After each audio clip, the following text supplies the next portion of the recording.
যে অগ্নিকাণ্ডে দুজনের মৃত্যু হয়েছে এবং তিনজন তারা আহত হয়ে হাসপাতালে ভর্তি, সেই ঘটনার পর এবার তিলজলাতে পৌঁছে গেল আর্থ মুভার। দেখতে পাচ্ছেন এই মুহূর্তে সেই ছবি, তিলজলার চামড়ার কারখানায় ভয়াবহ অগ্নিকাণ্ড, সেই ঘটনার পর এবার আর্থ মুভার পৌঁছে গেল তিলজলাতে।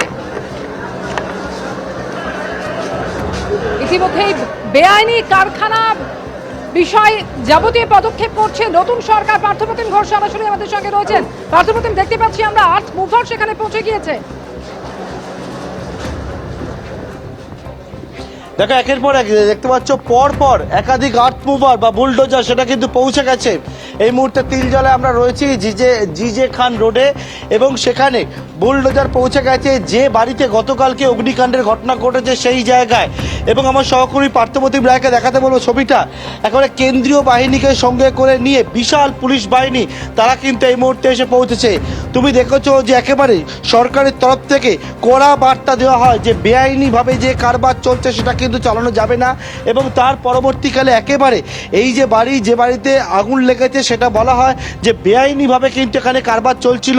এবং সেখানে একের পর এক পরপর দেখতে পাচ্ছ আর্থ মুভার সেটা কিন্তু দাঁড়িয়ে রয়েছে। কেন্দ্রীয় বাহিনী এবং গোটা যে চত্বর, সেই চত্বর একেবারে ব্যারিকেড করে পুলিশ ঘিরে রেখেছে, কেন্দ্রীয় বাহিনী ঘিরে রেখেছে। এবং তার সঙ্গে দেখাচ্ছ যে এই মুহূর্তে পরপর এইরকম কিন্তু বুলডোজার দাঁড়িয়ে রয়েছে।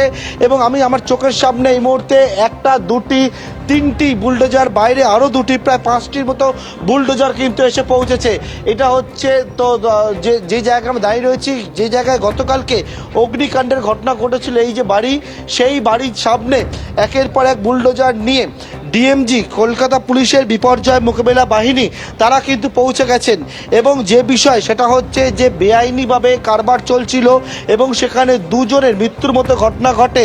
এবং তার পরবর্তীকালে তুমি দেখেছো যে মুখ্যমন্ত্রী শুভেন্দু অধিকারী তিনি কিন্তু কড়া বার্তা দেন যে বেআইনিভাবে কিন্তু এই কারবার এইরকমভাবে চালানো যাবে না। অতীতে আমরা দেখেছি বিভিন্ন জায়গায় অগ্নিকাণ্ডের ঘটনা ঘটেছিল, কিন্তু তার পরবর্তীকালে রিপোর্ট আসে। কিন্তু এক্ষেত্রে দেখতে পাচ্ছি এটা আজকের একেবারে বলা হলো সকাল 11টার মধ্যে রিপোর্ট তৈরি করতে। এবং সেই সকাল 11টার মধ্যে রিপোর্ট তৈরি হওয়ার পরবর্তীকালে একেবারে বেআইনি যে অংশ রয়েছে সেই বাড়ির বেআইনি অংশ ভাঙার জন্য পরপর একের পর এক যে বুলডোজার, সেই বুলডোজার এসে পৌঁছেছে। এবং এখানে দাদা, আপনারা এখানে থাকেন তো? না, আমি কর্পোরেশন আমি কেএমডিএ থেকে সবাই এসেছেন। এই যে বাড়িটাতে আগুন লেগেছে, হ্যাঁ, আজ কি সিদ্ধান্ত অর্ডার হয়ে গেছে, বাড়িটা ভাঙা হবে। হ্যাঁ, কটা হবে এখানে? একটাই বাড়ি? না, যেখান থেকে আগুন লেগেছে আমাদের এইটাই নোটিশ হয়েছে। আজকে সেই নোটিশ? হ্যাঁ, আজকেই নোটিশ। এটা ঠিকানাটা 51 কত জানি। আচ্ছা। এবং দেখতে পাচ্ছি কেএমডি তরফ থেকে বলা হলো এই বাড়ি ভাঙা হবে, কিন্তু কোন পোর্শনটা ভাঙা হবে কিছু হচ্ছে না। এখন তো তোমার ডিজি সাহেব, বিল্ডিং ডিজি সাহেবের সাথে কথা হচ্ছে, কথা হওয়ার পর হ্যাঁ এসছে। আচ্ছা। এবং কোন জায়গা ভাঙা হবে সেই মতো কিন্তু সিদ্ধান্ত হচ্ছে। দেখতে পাচ্ছ পর এইরকম ভাবে কিন্তু যে কলকাতায় যে অগ্নিকাণ্ডের ঘটনা ঘটলো তার পরবর্তীকালে পরপর একের পর এক বুলডোজার, সেই বুলডোজার নিয়ে আসা হয়েছে এখানে। গতকালকে অগ্নিকাণ্ডের ঘটনা ঘটে এবং সেই অগ্নিকাণ্ডের ঘটনার পর এলাকার ছবিটা দেখাবো। একেবারে সিদ্ধান্ত হয় যে বেআইনি যে অংশ সেটা ভেঙে দেওয়া হবে, কোনোভাবে যাতে এখানে ভিড় না হয় তার জন্য পরপর এই গোটা রাস্তায় কেন্দ্রীয় বাহিনী, বিশাল পরিমাণে কেন্দ্রীয় বাহিনী এখানে মোতায়েন করা হয়েছে, পুলিশের বাহিনী মোতায়েন করা হয়েছে। যারা এখানকার বাসিন্দা কাউকে এই চত্বরে আসতে দেওয়া হচ্ছে না। এবং এই যে জিজে খান রোড, যে জায়গাটা অগ্নিকাণ্ডের ঘটনা, সেই জায়গায় কাউকে এখানে আসতে দেওয়া হচ্ছে না। গোটা চত্বর কিন্তু এই মুহূর্তে একেবারে কেন্দ্রীয় বাহিনী ঘিরে রেখেছে। এবং ঘিরে রেখেছে যে বিষয় বেআইনি কারবার চলছিল।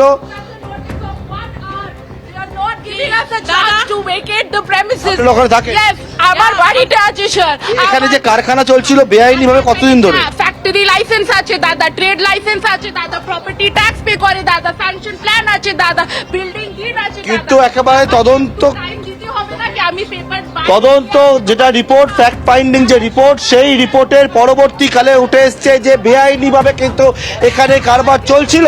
এবং যেহেতু বেআইনি কারবার চলছিল একেবারে সরকারের তরফ থেকে কড়া পদক্ষেপ গ্রহণ করা হয়েছে যে কোনো রকম ভাবে বেআইনি ভাবে এই রকম ভাবে যৌতুকগৃহ হয়ে থাকতে পারে না এবং তার জন্য কেএমডিএ কেএমসি কলকাতা পুলিশ কেন্দ্রীয় বাহিনীকে সঙ্গে নিয়ে তারা এই মুহূর্তে জিজে খান রোড সেই জিজে খান রোডে বুলডোজার নিয়ে এসছে এই বাড়ির যে অংশ সেই অংশ ভেঙে ফেলার জন্য এবং এই মুহূর্তে দেখতে পাচ্ছ বিশাল সংখ্যায় পুলিশের বাহিনী র্যাফের ফোর্স বিপর্যয় মোকাবেলা বাহিনী তারা এসছেন এবং তারা এসে এই মুহূর্তে ডিজে বিল্ডিং তিনি রয়েছেন এবং থেকে কিন্তু এখানে যে পরবর্তী তারা যে পদক্ষেপ সেই পদক্ষেপ গ্রহণ করবেন আসছে তোর শুরু হয়ে যাবে। ভাগাভাগি হ্যাঁ আসতে পারে। এবং ইতিমধ্যে সিদ্ধান্ত হয়ে গেছে হ্যাঁ সিদ্ধান্ত হয়ে গেছে। এরকম এটা কি বেআইনি ভাবে হ্যাঁ টোটালটাই বেআইনি।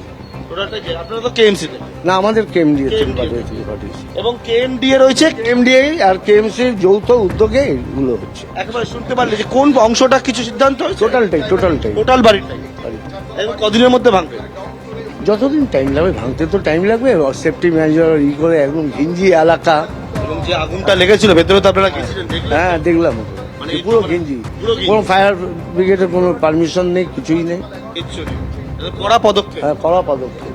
অর্থাৎ শুনলে যে কেএমডি তরফ থেকে বলা হলো পুরো বাড়িটাই ভেঙে ফেলা হবে তাদের সিদ্ধান্ত হয়েছে এবং সেই মতো যে কাজ সেই কাজ কিছুক্ষণের মধ্যে শুরু হবে পরপর একের পর এক যে বুলডোজার সেই বুলডোজার এখানে নিয়ে আসা হয়েছে এবং নিয়ে এসে কিন্তু সেই কাজ দ্রুত সেই কাজ শুরু হবে পুলিশের আধিকারিকরা কোনো লাইসেন্স নাই কিছু ট্রেড লাইসেন্স নাই কিচ্ছু নাই এরা কি করে ভাঙবেন আপনি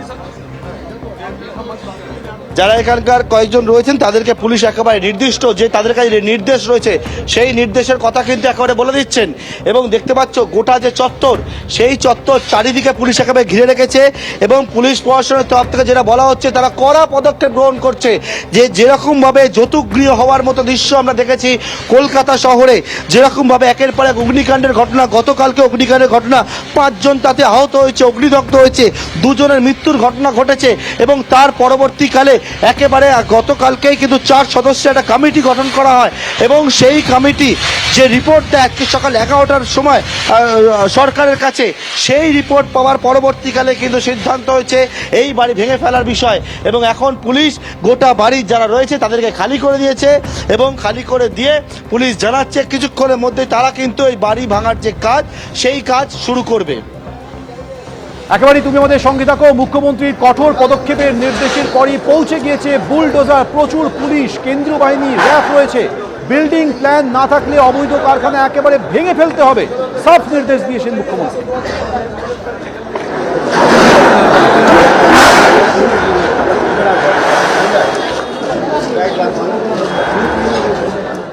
এবিপি আনন্দ এগিয়ে থাকে, এগিয়ে রাখে।